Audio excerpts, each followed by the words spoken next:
छठ महापर्व सिर्फ एक त्योहार नहीं बल्कि आस्था, श्रद्धा और आत्मसंयम का प्रतीक है। दीपावली के 6 दिन बाद मनाया जाने वाला यह पर्व खास तौर पर बिहार, झारखंड और उत्तर प्रदेश के लोगों के लिए बेहद महत्वपूर्ण होता है। इस दिन महिलाएं न सिर्फ 36 घंटे तक का निर्जला व्रत रखती हैं, अपितु अपने संतान की उत्तम स्वास्थ्य और उसकी उत्तम आयु के लिए प्रार्थना करती हैं। इस साल छठ पूजा का पर्व 25 अक्टूबर 2025 से प्रारंभ हो रहा है और इसका समापन 28 अक्टूबर 2025 को होगा।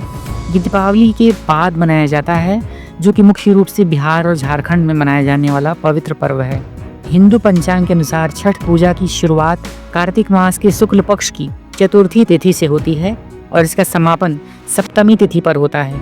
इस त्योहार पर छठी मैया और सूर्यदेव की पूजा उपासना की जाती है और छठ पूजा का यह पर्व 4 दिनों का होता है, जिनमें विशेष रूप से पूजन और अनुष्ठान किए जाते हैं। छठ के पर्व की शुरुआत नहाए खाए के साथ प्रारंभ होती है। दूसरे दिन की पूजा को खरना कहा जाता है। वहीं तीसरे दिन भगवान सूर्य की पूजा उपासना की जाती है, जिसमें ढलते हुए सूर्य को अर्घ्य दिया जाता है और चौथे दिन उगते हुए सूर्य को अर्घ्य देकर इस व्रत का पारण और समापन होता है। छठ पूजा का पर्व संतान की लंबी आयु के लिए रखा जाता है और 36 घंटों के लिए महिलाएं इस व्रत को निर्जला ही रखती हैं। तो छठ पूजा की शुरुआत नहाए खाए से होती है, मैंने आपसे बता दिया है। इस बार ये नहाए खाए का पर्व 25 अक्टूबर को पड़ रहा है। इस दिन स्वच्छता पर विशेष रूप से ध्यान दिया जाता है। छठ पूजा के दूसरे दिन को लोहंडा या खरना कहा जाता है। इस दिन उपवास रखकर महिलाएं शाम को खीर का सेवन करती हैं और वह खीर गुड़ या गन्ने के रस की बनी हुई होती है। इस वर्ष खरना 26 अक्टूबर 2025 को पड़ रहा है। तीसरा दिन है संध्या का अर्घ्य। छठ पूजा का तीसरा दिन बहुत ही विशेष और महत्वपूर्ण माना जाता है। इस दिन भर उपवास रखकर डूबते हुए सूर्य को अर्घ्य दिया जाता है और इस दौरान भगवान सूर्य विशेष तरह के पकवान जैसे कि ठेकुआ, मौसमी फल और फल फूल इत्यादि चढ़ाए जाते हैं। ये अर्घ्य दूध और जल से दिया जाता है और इस बार यह अर्घ्य 27 अक्टूबर 2025 को दिया जा रहा है। वहीं चौथे दिन का पर्व होता है उषा का अर्घ्य, यानी कि छठ पूजा के चौथे दिन उगते हुए सूर्य को अंतिम अर्घ्य दिया जाता है।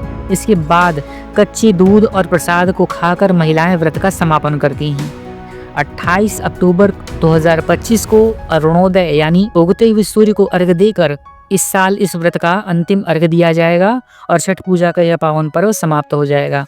और इस दिन सूर्योदय 6:30 पर होगा और इसी अर्घ्य के साथ छठ पूजा का पारण संपन्न हो जाएगा। अब आइए आपसे यह भी बता देते हैं कि छठ पूजा की लाभ क्या क्या हैं, आखिर क्यों किया जाता है ये छठ पूजा का पावन पर्व। छठ पूजा उन लोगों के लिए विशेष रूप से महत्वपूर्ण है जिन लोगों को संतान नहीं हो रही है, उन्हें ये व्रत लाभ देता है। इसके अलावा संतान पक्ष से जुड़ी हुई कोई समस्या हो तो भी यह व्रत अत्यंत लाभदायक माना जाता है। अगर कुंडली में सूर्य की स्थिति खराब है तो भी इस व्रत को रखने से पुत्र की आयु, पुत्र की स्वास्थ्य और पुत्र की जीवन में तरक्की होती है। और अगर कुष्ठ रोग हो या पाचन तंत्र की कोई समस्या हो या फिर जिन महिलाओं को और जिन बच्चों को पेट दर्द से संबंधित कोई समस्या आ रही हो तो वो लोग भी इस व्रत को ज़रूर से रखें। ये व्रत रखना अत्यंत शुभ माना जाता है। तो इस दिन आप यह प्रयास करें कि इस व्रत को रखें, सूर्य देवता का अर्घ्य दें, उनको पूजा अर्चना करें। और हम आपसे यह भी बता दें कि इस दिन निरामिष भोजन करने से बचना चाहिए और झूठ बोलने से बचना चाहिए। हो सके तो कम बोलें, संयम बरतें, क्रोध ना करें।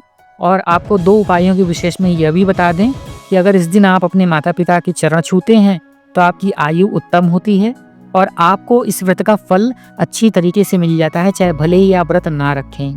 दूसरी चीज़ महिलाओं के लिए हम यह बता दें कि जिन महिलाओं को गर्भवती वाली बात हो या जो महिलाएं प्रेग्नेंट हों उन्हें व्रत नहीं रखना चाहिए और जो लोग स्वास्थ्य की दृष्टि से कमज़ोर हों उन्हें भी इस व्रत को रखने से परहेज़ बरतना चाहिए। और ख़ास तौर से अगर आपने इस साल नया नियम उठाने का प्रयास किया है तो इस वर्ष आप नया नियम उठाने से परहेज़ करें। तो आपको प्रथम दिन पर ही ध्यान रखने की विशेष आवश्यकता है, इसलिए आप इस व्रत को ना करें, अगले वर्ष से रख सकती हैं। तो आशा करते हैं कि आपको यह छोटी सी वीडियो अच्छी लगी होगी। अगर आपको यह प्रस्तुति अच्छी लगी हो तो इस वीडियो को एक लाइक करिए, चैनल सनातनी ज्योतिष को सब्सक्राइब कीजिए और बेल आइकन कॉल पर सेट कीजिए। एक नई वीडियो के साथ आपसे फिर मिलते हैं। तब तक के लिए आप सभी का हार्दिक आभार। वीडियो को ज़्यादा से ज़्यादा शेयर करें। Thanks for watching.